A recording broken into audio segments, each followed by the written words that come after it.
Welcome to my new video. আমি দীপ কর্মকার। আর আজকে আমরা এই লাইফ জ্যাকেট সহ প্রস্তুতি নিচ্ছি হচ্ছে হিরন পয়েন্টে যাওয়ার জন্য।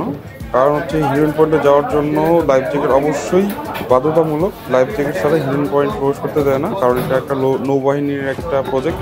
ট্রলারে যাইতে ঢুকতে গেলে প্রথমে রিকোয়ারমেন্ট হচ্ছে গিয়ে লাইফ জ্যাকেট পরতে হবে। চলেন যাওয়া যাক, আমরা হিরন পয়েন্টে যাই। কারো কাছ থেকে লাইফ জ্যাকেটটা নিয়ে আপনি দিতে পারবো না।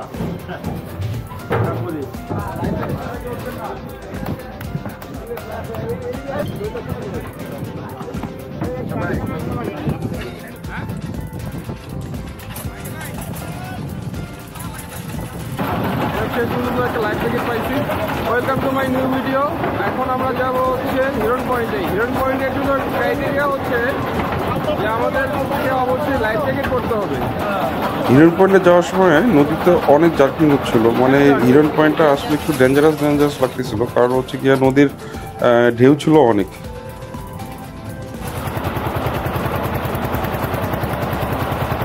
হিরন পয়েন্টের যাইতে আমরা হচ্ছে অপরূপ সে বনের দৃশ্যগুলো দেখতে দেখতে আগাচ্ছিলাম, এবং হিরন পয়েন্টের জেটি ঘাটে পৌঁছানো মাত্র আমরা হচ্ছে লাইফ জ্যাকেটগুলো খুলে আমরা দাঁড়ায় যাই।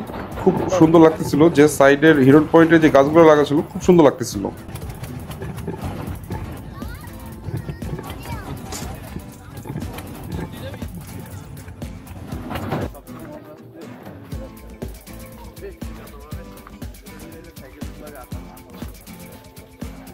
সুন্দরবন ট্যুরের ক্ষেত্রে গাইডের কথা মেনে চলা অবশ্যই বাধ্যতামূলক, কারণ গাইডের কথা না মানলে সুন্দরবনে বিপদের আশঙ্কা অবশ্যই আছে। শুধু তাই না, পদে পদে আশঙ্কা আছে, কারণ এটা জঙ্গলের সাথে কোনো বেআইনি কাজ করা চলবে না।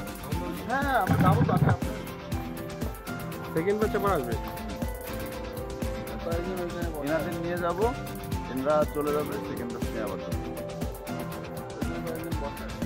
এমন কি কখনো হয়েছিল যে ট্রাভেলে নিয়ে আসছেন বা কোনো অ্যাক্সিডেন্ট হয়েছিল? না, অ্যাক্সিডেন্ট বলতে মানে কি ধরনের? হাত পা ভেঙে যেতে পারে, তারপর এইগুলো তো হয়েছে। আসলে অনেক অতি উৎসাহী যারা বেশি বোঝে ভাই, মানে এখানে কি এমন কোনো অ্যাক্সিডেন্ট হওয়ার আছে যে সম্ভাবনা আছে? যে মনে করেন আমরা ট্রলারে উঠতেছি, এটা তো থাকতেই পারে। হ্যাঁ, তাহলে চিকিৎসা ব্যবস্থাটা কি?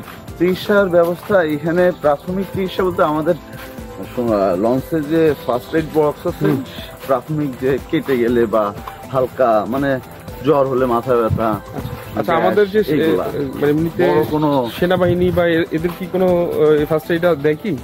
হ্যাঁ হ্যাঁ হ্যাঁ, এখানে চাইলে ইমার্জেন্সি কিছু থাকে তাহলে আমরা ওনাদের ইনফর্ম করে ওনারা আমাদের সহযোগিতা করে। আমরা সবসময় এই ব্যাপারে প্রস্তুত থাকে আমাদের হেল্প করার জন্য। আমরা ওনাদের কাছে হেল্প চাইলে যে কোনো হেল্প। হিরন পয়েন্টে কি আমরা হরিণের দেখা পাবো? সম্ভব না। এই যে আমাদের আগে অনেক শিপ আসছে, তারা এসে হরিণ তো অনেক দূর থেকে আমাদের ঘ্রাণ পায়। তারপরে পায়ের যে আমরা হাঁটতেছি এর সাউন্ডটা পায়। সেক্ষেত্রে ওদের দূরত্ব বজায় রেখে ওরা ভিতরে ঢুকে যায়, আর থাকে না। হরিণ দেখতে চাইলে তাহলে কখন আসতে হবে? আগামীকালকে দেখবো ইনশাল্লাহ। আপনি আসছেন, আপনাকে হরিণ দেখাবো আগামীকাল। কোথায়? কটকা করে। আচ্ছা, মেন বিষয় কি, আমরা এমন একটা ডেটে আসছি, রাসমেলার ডেট। এখানে মনে করেন যে 40 থেকে 45টা শিপ সুন্দরবনে ঢুকছে আর কি। এই কারণে তো দুবলাচরে তো দেখছেন যে খালি আমাদের 45টা শিপ না, শুধু লোকাল অনেকে আসছে। তার মানে একেবারে কম হলেও এখানে সুন্দরবনে বর্তমানে 20,000 লোক আছে, মানে টুরিস্ট আছে। এই যে 20,000 লোক, তো যারা বন্য প্রাণী তারা তো আসলে ভয়তে বা আতঙ্কে ওরা নিজের সেফটির জন্য দূরে সরে যাবে। হিরন পয়েন্টে কি মানে যারা এমনি ট্রলার নিয়ে ঘুরতে আসে তারা কি? না না না না না না, ওই দুবলা পর্যন্ত রাসমেলার কারণে পারমিশন আছে, কিন্তু ছোট যে ট্রলার গুলো আছে এই পাশে আসতে পারবে না। আচ্ছা, পারমিশন নাই। মানে কেউ যদি মানে ট্রলার নিয়ে ঢুকতেই পারবে না? না না। আচ্ছা, পারমিশন নেই না। ওই যে যারা জেলেরা তারা তো পারমিশন নিয়ে আসছে মাছ ধরার, তারা টুরিস্ট ট্যুর মানে ঘোরার জন্য কেউ আসতে পারবে না। আর সুন্দরবনে পুরাই ড্রোন নিষিদ্ধ? নিষিদ্ধ, একেবারে নিষিদ্ধ। আমি দুবলাচরে দেখলাম তাও ড্রোন উড়াচ্ছে। এখন সবাই একটা ডিসিপ্লিনের বাইরে ছিল তো রাসমালাটা। আচ্ছা, তাও তো মাইকিং করে গেছে আপনার পোস্টকার্ডটা 9টার ভিতরে এটা ছাড়তে হবে, 9টার আগে যা রোলিং দিছে 9টার ভিতরে ছাড়তে হবে। আচ্ছা, আপনি সময় আমাদের টলারেট ছিলেন কিরম জানি না, পোস্টকার্ড মাইকিং করে গেছে আচ্ছা, যে 9টার ভিতরে এইটা এখান থেকে চলে যেতে হবে। আচ্ছা। ড্রোনের কথা চিন্তা করতেছেন? এটাই আমি এখন ড্রোন বানাই দেবো ভাই। সুন্দরবনের ড্রোন নাই তাতে কি হয়েছে? এই যে হয়ে গেল ড্রোন, অবস্থা আছে এইটাই ড্রোন ভাই।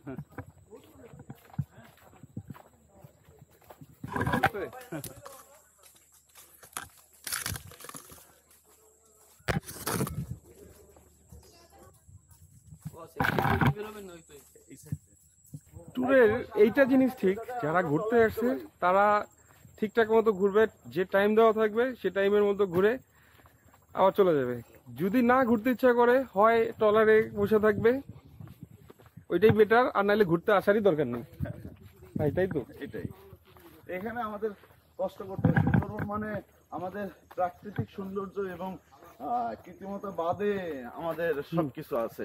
আমরা এখানে গাড়ির আশা করলে তো হবে না। অন্য পয়েন্ট গুলা যেমন একটু ইয়া ভাব আছে, কিন্তু হিরোর পয়েন্টটাতে একটু ন্যাচারাল ভাবটা একটু আছে। হ্যাঁ, এখানে পাখির ডাকও আছে। পাখিটা আমরা আগামীকাল ভোরে যখন যাব, হ্যাঁ। বনের ভিতর থেকে আমরা বিচে যাব, সেটা আরো সুন্দর হবে, মানে অনুভূতিটা আরো ভালো লাগবে। আমরা কটকা কি মানে আমরা সন্ধ্যা পাবো না সকালে পাবো? জামতলা বীচ সকালে পাবো।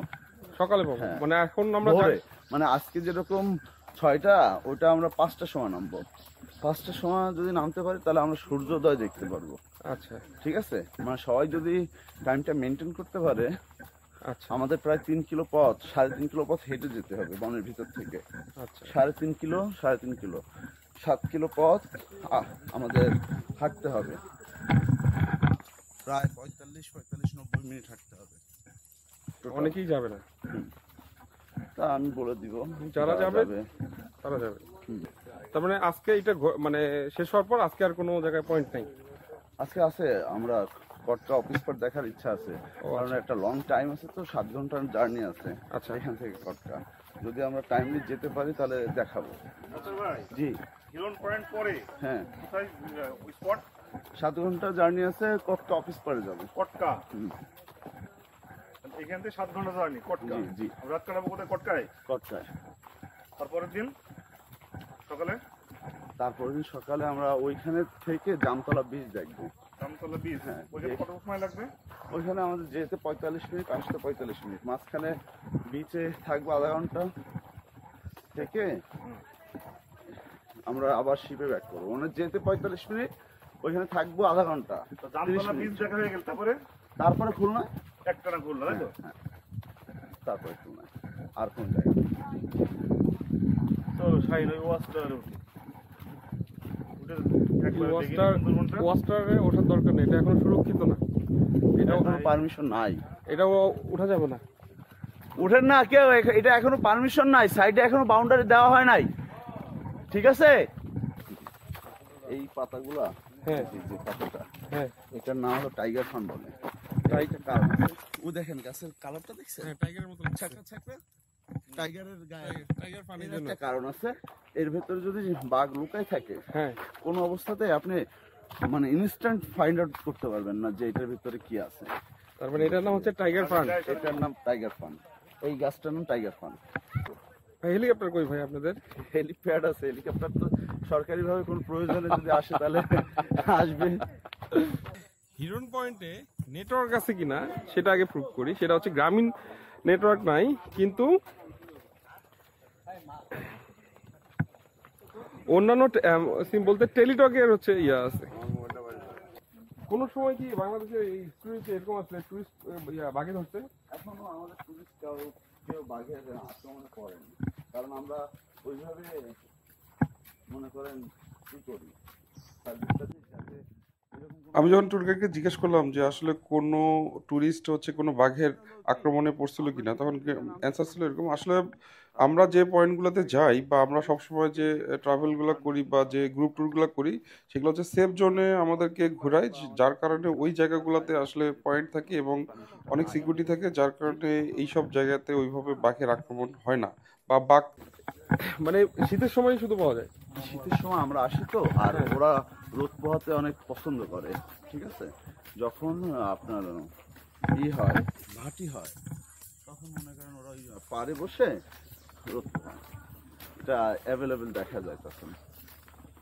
আর এই যে 2 সপ্তাহ আগে 2জন ফরেনার নিয়ে আমার এক কলিগ আসছিল, নাম হানিফ। ও বাচ্চা দেখতে পাইছে একটা বাঘের। আচ্ছা, বাচ্চা দেখতে পাচ্ছি। বাঘের বাচ্চা দেখতে কোথায়? পাইছে, ওর মাকেও দেখতে পাইছে, বাট ওরা তারপর ব্যাক করে চলে আসছে। এটা হলো ওই যে আমরা কটকা যাচ্ছি, ওইখান থেকে 5 ঘন্টার একটা জার্নি আছে, হেঁটে যেতে হয় বনের ভিতর থেকে। আচ্ছা, তার মানে আমরা যখন যে বনে ফরেনারদের পারমিশন দেওয়া হয়েছে, আমাদের না। হ্যাঁ, ওদের নিয়ে 5 ঘন্টা হেঁটে কটকা থেকে কচিখালি যায়, আর কচিখালি পারমিশন আমাদের নাই এখন। আচ্ছা, ঠিক আছে। হিরন পয়েন্ট দুবলা থাকলে কচিখালি ডিমেচার থাকে না, আমরা নামবো না নিচে, পিছলে পড়ে যেতে পারে, বিষাক্ত কিছু থাকতে পারে, পড়ে যাবেন। কাকড়া পুরাই একেবারে দৌড় দিবে, এই দৌড় দেয়। কাকড়া দেখি ভাই টিকটিকির মতো যে কোনো জায়গায় চড়তে পারে। উনি তাহলে কি আমি তো জানতাম না। কি কাকড়া হচ্ছে টিকটিকির মতো সব সব জায়গা ওদের সেই আছে, আমি এটা জানতাম না। জানতাম না না। ওদের ওই যে বিশেষ করে যে ঠ্যাং আর ওর যে 2টা মুখ, ওটা দিয়ে তো ওরা অনেক কিছু করে।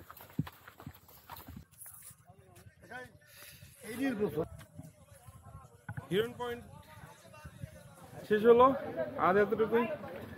এখন যাব, আজকে আরো 6-7 ঘন্টা জার্নি আছে। 6 ঘন্টা থেকে 7 ঘন্টা জার্নি করে আমরা জামতল বিচ যাবো, মানে কটকা অফিস পাড়ার ওদিকে যাবো। হিরন পয়েন্ট এই পর্যন্তই। ভালো থাকবেন সবাই। হিরন পয়েন্ট থেকে ফেরার পথে আমরা আবার লাইফ জ্যাকেট পরে আমরা মেইন ভেসেলের দিকে রওনা হই। হিরন পয়েন্ট শেষ করে 7 ঘন্টার জার্নি করে আমরা কটকা জামতলার বিচে যাই। সেই সময় আমরা মানে একটা লাঞ্চ করে আমরা রেস্ট নিই, আর সেই সুযোগে আমি হচ্ছে এই টাইম ল্যাপসটা করি। টাইম ল্যাপস কেমন লাগে সবাই আমাকে হচ্ছে কমেন্ট বক্সে জানাবেন, আর ভিডিও কেমন লাগতেছে অবশ্যই জানাবেন। আপাতত আজকে বাই, ভালো থাকবেন সবাই। নেক্সট ভিডিওতে কটকা এবং জামতল বিচ থাকবে। আপাতত বাই।